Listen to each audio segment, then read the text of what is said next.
दंड भेद सभी इस्तेमाल करने पड़ते हैं, तब कहीं जाकर सत्ता का सुख नेताओं को मिलता है। इसमें कोई बुराई भी नहीं है, लेकिन जब ये दायरा टूटता है तो देश सोचने पर मजबूर हो जाता है कि आखिर देश की राजनीति किस ओर जा रही है। कुछ ऐसा ही बीजेपी नेताओं ने भी किया, जो सियासी जंग का मैदान बन गया है। ये रिपोर्ट देखिए।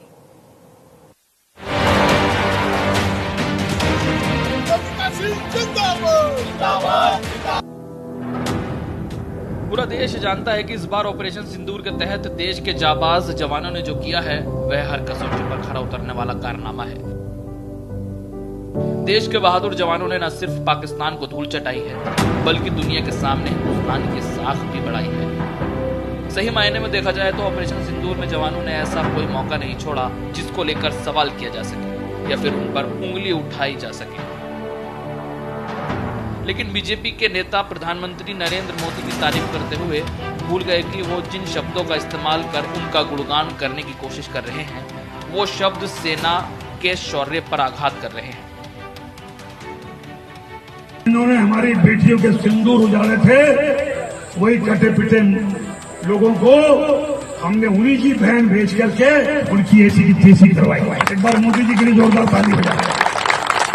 यशस्वी प्रधानमंत्री जी को हम धन्यवाद देना चाहेंगे और पूरा देश की वो सेना, वो सैनिक उनके चरणों में नतमस्तक है। उनके चरणों में पूरा देश नतमस्तक है। हालांकि सेना ने माननीय के बिगड़े बोल पर कोई प्रतिक्रिया नहीं दी, लेकिन उनके मनोबल पर असर जरूर पड़ा। प्रधानमंत्री नरेंद्र मोदी और रक्षा मंत्री राजनाथ सिंह समेत बीजेपी के तमाम दिग्गज नेता सेना के सम्मान का पाठ पढ़ाते हैं, लेकिन उनका ध्यान अपने ही नेताओं की ओर नहीं गया। शायद इसलिए कि वो जानते थे कि उनके बयान पार्टी के नेताओं का ज्ञान बढ़ाएंगे और उन्हें कुछ भी कहने से रोकेंगे।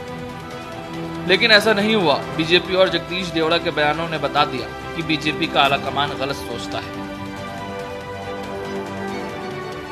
एक लोकतंत्र में उप मुख्यमंत्री रहना तो विचार के बाहर की बात है, और इस बार माफी मांगने से, इस बार खेद व्यक्त करने से काम नहीं चलेगा। इस बार ऐसे व्यक्ति को बर्खास्त करना पड़ेगा। इस बार बीजेपी मूक दर्शक नहीं बनी रहेगी। इस बार प्रधानमंत्री छुपे नहीं रहेंगे। और अगर आप ऐसे व्यक्ति को बर्खास्त नहीं करते हैं, अगर जगदीश देवड़ा की अभी कुछ घंटों में बर्खास्तगी नहीं होती है, तो यह माना जाएगा कि सेना को अपने चरणों में नतमस्तक करने की बात नरेंद्र मोदी कह रहे हैं। उनकी मौन स्वीकृति है, उनका संरक्षण है, वरना यह बात कहने की हिमाकत और हिम्मत कोई कर ही नहीं सकता है। हैरानी की बात यह है कि 48 घंटे के अंदर ही बीजेपी के दूसरे नेता जगदीश देवड़ा ने सेना को पीएम मोदी के चरणों में झुकने वाला बयान देकर देश की राजनीति में सनसनी फैला दी है। उधर बीजेपी को घेरने के मौके की तलाश में बैठी कांग्रेस ने बीजेपी नेताओं के बयानों के पहली फुर्सत से लपका और हमला भी किया। यह ठीक वैसा ही है जिस तरह बीजेपी ब्रिगेड कांग्रेस को घेरने के लिए मैदान में कूद पड़ती है। इस बार मौका कांग्रेस को मिला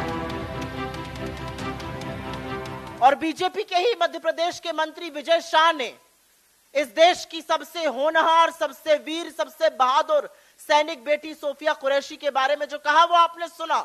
वो सुनकर पूरा देश स्तब्ध है। मैं उन शब्दों को दोहराऊंगी नहीं, क्योंकि मैं उस तरह का पतन नहीं करना चाहती हूं इस मंच से।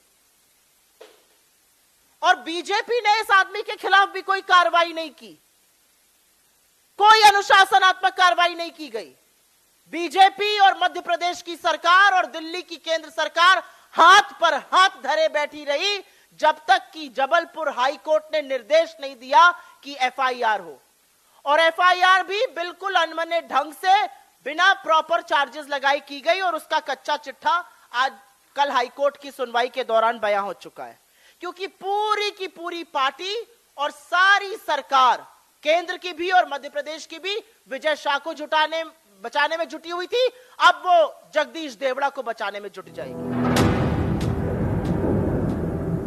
कांग्रेस की मजी हुई नेता सुप्रिया श्रीनेत ने बीजेपी से उसी लहजे में सवाल किए जिस तरह के सवाल बीजेपी के नेता संबित पात्रा कांग्रेस से पूछते हैं। अभी तक आपने एक बार भी जेपी नड्डा जी के मुंह से, अमित शाह जी के मुंह से, खुद प्रधानमंत्री नरेंद्र मोदी जी के मुंह से सुना कि यह बिल्कुल गलत कहा गया है? अभी तक बीजेपी के किसी भी नेता ने आके कहा जगदीश देवड़ा और विजय शाह जैसे लोगों की सभ्य समाज में कोई जगह नहीं है, सरकार तो बहुत दूर की बात है। जहां एक तरफ कांग्रेस ने बीजेपी के खिलाफ मोर्चा खोला, खुलकर कांग्रेस ने बीजेपी पर अपनी भड़ास निकाली, तो वहीं तृणमूल कांग्रेस कोर्ट के फैसले का हवाला देकर खुद को बचाती नजर आई। टीएमसी सांसद शत्रुघ्न सिन्हा ने विजय शाह का पूरा मामला कोर्ट के कांधे पर लाद दिया। नहीं, ये तो आप तमाम लोगों ने इसकी प्रतिक्रिया देखी है, देश में जो चल रहा है, और ऐसे भी मामला कोर्ट में पहुंच चुका है और मुझे लगता है कोर्ट इसका संज्ञान लेकर ही आगे बढ़ रहा है। तो जहां तक मैं किसी व्यक्ति विशेष के बारे में नहीं बोलना चाहता हूं, लेकिन जो कोर्ट का फैसला होगा हम सबको मंजूर होगा।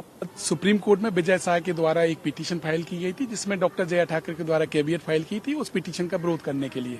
और साथ ही डॉक्टर जया ठाकुर का ये कहना था कि जिस तरीके से एक मिनिस्टर के द्वारा इस तरीके का स्टेटमेंट कॉन्स्टिट्यूशनल ओथ का जो ब्रीच हुआ है, ऐसे व्यक्ति को ट्रेटर की संधि में आता है और इनके ऊपर कानून संगत कार्रवाई होनी चाहिए, जैसा कि हाईकोर्ट ने ऑलरेडी एक प्रोसीजर लेट डाउन किया है कि इन सेक्शंस में इस तरीके से इनके ऊपर कार्रवाई होनी चाहिए।